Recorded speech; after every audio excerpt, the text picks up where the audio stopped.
Се стабилизира бројот на заболени лица од коронавирусот во Кочани, откако скоро цела недела нема евидентирано новозаболени.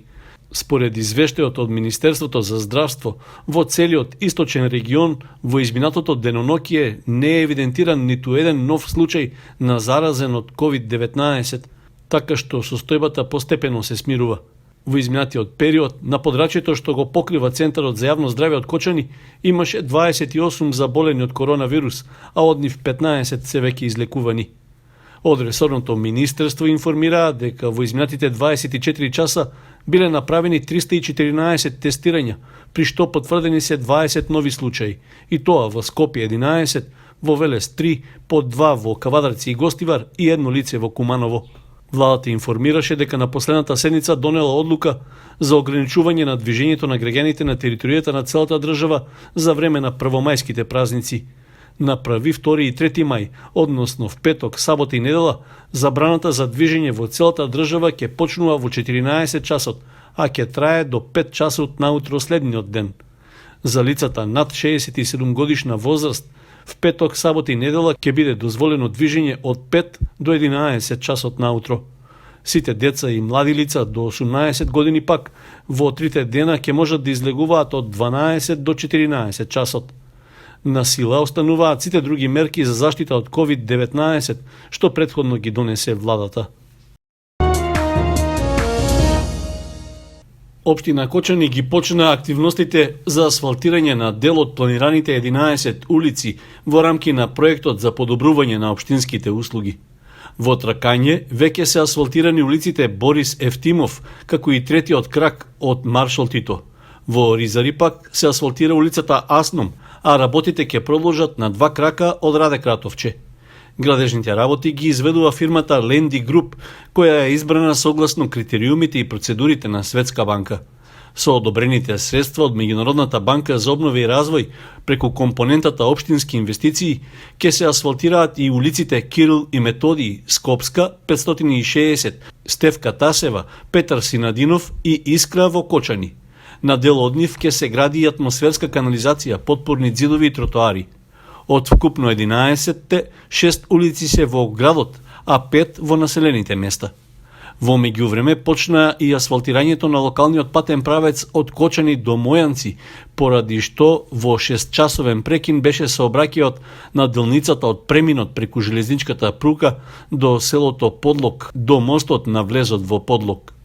Според најавите на изведувачот, градежната фирма Стоименов, во наредните денови асфалтирањето ќе продолжи од влезот на Мојанци кон Горни Подлог. Доцнењето на изведбата на колекторскиот систем од проектот за изградба на пречистителната станица за отпадни води во близина на Мојанци, кој на 2 места преминува преку патниот правец, ја одложи реконструкцијата на овој локален пат. Неговата изградба деновиве влегува во завршница. По воведувањето на изведувачот во градежните работи во врските што престојат со техничката спецификација, почнува реализацијата на проектот Планински велосипедски рај на Осогово, за кој општина Кочани обезбеди грант од над 30,5 милиони денари. Со инвестицијата ќе се работи на проширување на туристичкиот потенцијал и на создавање услови за развој на авантуристичкиот туризам. Тоа е дел од вториот повик за инвестиции во инфраструктурата што е поврзана со туризмот на единицата за спроведување на проектот Локална и регионална конкурентност, а што е финансиран од Европската Унија. Според најавите од локалната самоуправа на Кочани, најпрво ќе се работи на реконструкција и на адаптација на поранешниот воен објект на Пониква, кој ќе биде претворен во современ планинарски дом. Најпрво ќе се работи на планинарскиот дом, бидејќи он е специфичен по работа, може да настане поради временските услови. Знаеме дека на Пониква може снег да има и септември, октомври, па ќе брзаме да го направиме прво планинарскиот дом, па после велосипедските пати. Изведуваче фирмата Делта од Велес, а надзор е од фирма од Скопје. Од изведувачот имаме обеќање дека ќе се држи на рокот на изведи и на квалитетот на работи. Покрај реконструкцијата и адаптацијата на планинарскиот дом, проектот Планински велосипедски рај опфаќа и изградба на патеки за авантуристички планински велосипедизам, чија вкупна должина ќе биде 35 километри и тие ќе бидат на релацијата Пониква-Бранаград-Чекочани. Планирана е и изработка на интерактивна апликација за мобилна телефонија, на кој ќе има податоци за планинскиот велосипедизам, што ќе вклучуваат и презентација на геореферентни податоци на јавно достапните мобилни мапи. Според договорот за реализација, изведувачот има обврска градежните работи за проектот да ги заврши во период од 1 година. Првото од 5 детски игралишта што започна да ги гради општината Виница е завршено. Станува збор за детско игралиште во населбата Градец. Поставени се реквизити за најмладите и клупи. Градоначалникот Ивица Димитров истакна дека од наредната недела продолжуваат со изградба на останатите 4 детски игралишта, најпрво во село Пеклани, па потоа и на останатите предвидени локации во селото Драгобраште и 2 во Виница. Димитров истакна дека активноста на терен покажува дека и покрај настанатата ситуација со коронавирусот и покрај тоа што децата не ги користат игралиштата во моментов, сепак општината и понатаму се грижи за најмалите, така што кога ќе помине кризата, ќе имаат место за рекреација и дружба.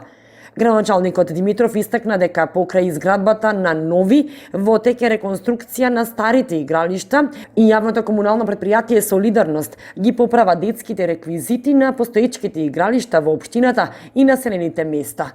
Инвестицијата за изградба на сите 5 детски игралишта е со вредност од 775.260 денари, финансирана од страна на општина Виница. Членовите на спортско-риболовното здружение Кочански рибар, како и останатите риболовци во државата, во наредниот период ќе одмораат поради законската забрана за риболов, а што е поврзана со актуелното пролетно мрестење на рибите. Во зависност од тоа дали станува збор за речни сливови или вештачки акумулации, различен е и периодот во кој трае забраната. Кочански рибар, кој што е концесионер на 2 дела, тоа е акумулација Градче и делот река Брегалница, тоа е од улив на Градечка река до улив на Световска река, кој што уливат у Брегалница. Значи постои временски период на забрана. Значи во делот на река Брегалница, значи моментално има забрана за риболов, а тоа е до 15 мај, додека забраната на акумулација Градче ни почнува од 5 мај и ни трае до 15 јуни. Димитров апелираше до сите рекреативни риболовци од Кочани и регионот да ја почитуваат забраната за риболов, за да се овозможи што поуспешно мрестење на рибите. Поради вонредната состојба со епидемијата од COVID-19, риболовните здруженија се соочуваат со потешкоти во исполнувањето на своите обврски, па очекуваат известни олеснувања во тој поглед. Како рекреативни риболовци, сепак изловањето природа би требало да има по-олеснителни околности, и тоа што самите некои рибари имаме секојаш растојание едни од други. И пожелно е оваа ситуација да постои и начин да се одобрува тај стил на како мерка.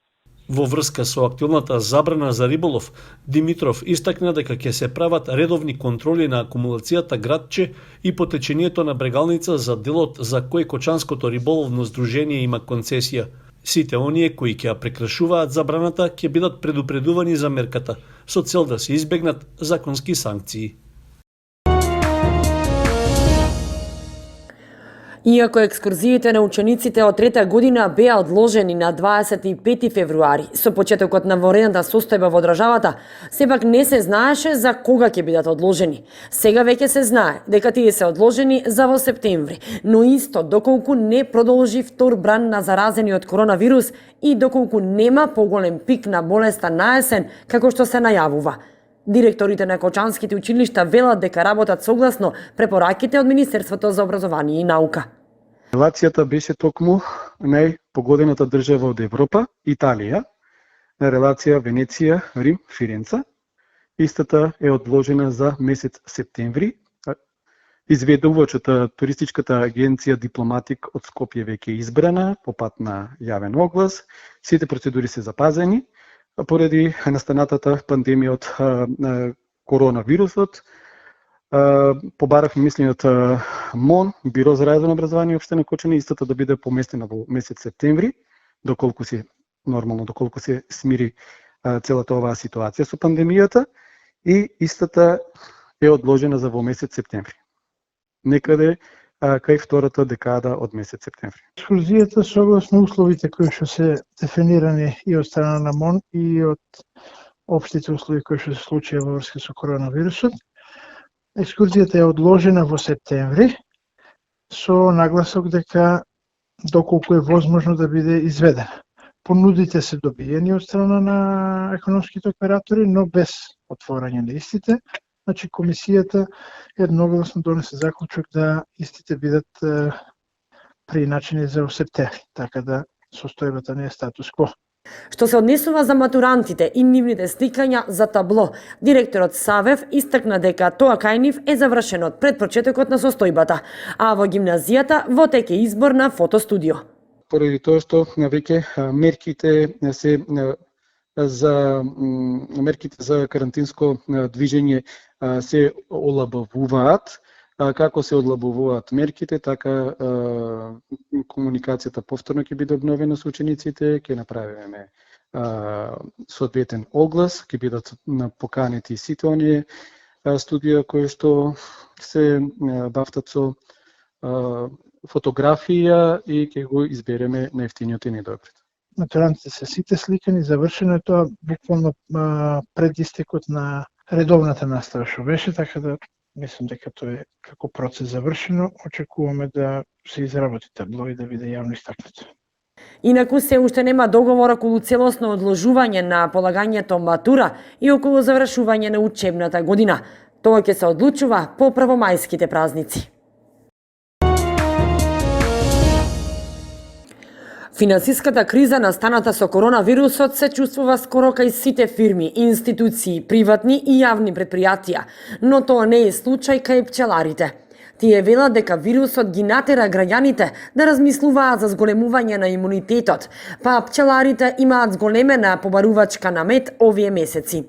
Повеќе од пчеларите веќе го потрошија медот. Останува само кај некои кои имале поголеми приноси лани.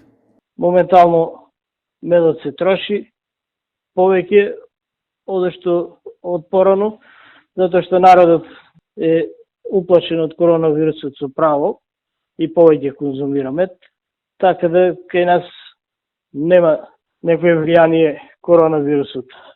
Пчеларите истакнуваат дека во овој временски период имаат најголеми активности на своите пчеларници, зашто се заблагодаруваат на Министерството за земјоделство, што не им забрани и со одредени дозволи кои ги вадат можат да работат на своите пчеларници, а со тоа очекуваат добра година во однос на приносите. Моментално пчелите се припремаат за мед. Уште неколку дена ќе би требало да очекуваме багремовата паша, доколку временските услови дозволат, и после тоа исто така и ливадската паша, така да сега моментално ги припремаме пчелите за мед. Ги спојуваме послабите со појаките пчели, за да има подобри приноси на мед. Очекуваме ли добри приноси на мед? Па се надеваме. Може да е се уште рано да се каже дали ќе има добри приноси на мед, но сега за сега, како што беше лоша зимата, суша, сега овие дождови и снегови, пролетни снегови, да кажеме, малку ја повратија природата, така да се надеваме дека ќе има приноси на мед оваа година. Оние кои се уште имаат одредени количини мед за продажба не манипулираат со цената, туку таа останува непроменета и изнесува од 350 до 400 денари за килограм, како што беше и пред ворената состојба.